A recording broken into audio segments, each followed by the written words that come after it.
always wanted a t-shirt that said, "Dragons are my life, the rest is just details," but they never made that one. Some people play video games, some people collect bugs, some look at birds. I watch dragons. The dragon watching movement sort of just started up again. I'm trying to revive it. People used to do it back in the 70s and 80s. I'm bringing it back. I suspect in about 2, maybe even 3 years, everyone's going to be doing it.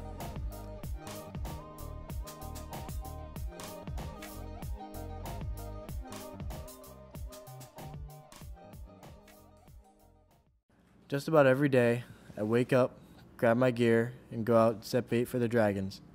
I've tried many different types of bait, fruits, vegetables, spaghetti once, but the one that seems to work best is bacon. It made sense that the dragons like bacon because, well, everyone loves bacon. It actually has its roots from the old English dragons that hunted peasant farmer pigs. Dragon watching isn't just about looking up into the sky. It's a lifestyle that affects everything you do. Dragons. Well, dragons, I see them flying in the sky, do all this fire blowing.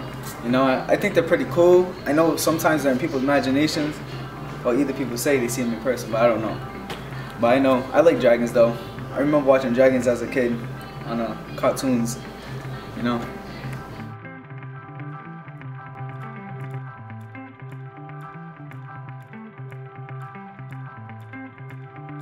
Dragons are kind of like atoms.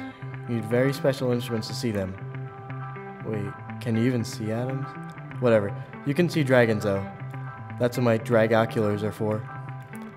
Every dragon watcher has their own style of watching. If I had to name my style of watching, I'd name it AS220.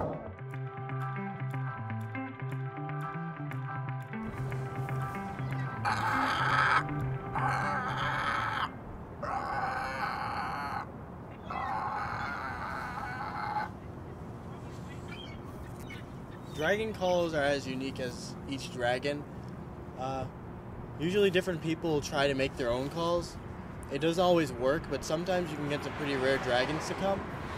I've been working on mine for a few years. I think it's pretty good. I'm probably one of the best ones. I get a lot of different dragons with it, surprisingly. I think it's all about frequency. Like each dragon understands different frequencies and sounds. It's really weird.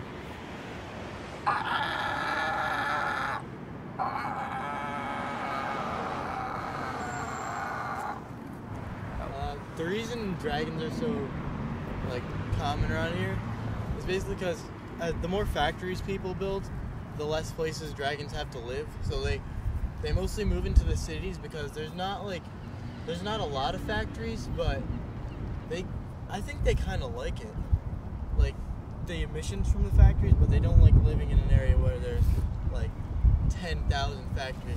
Oh!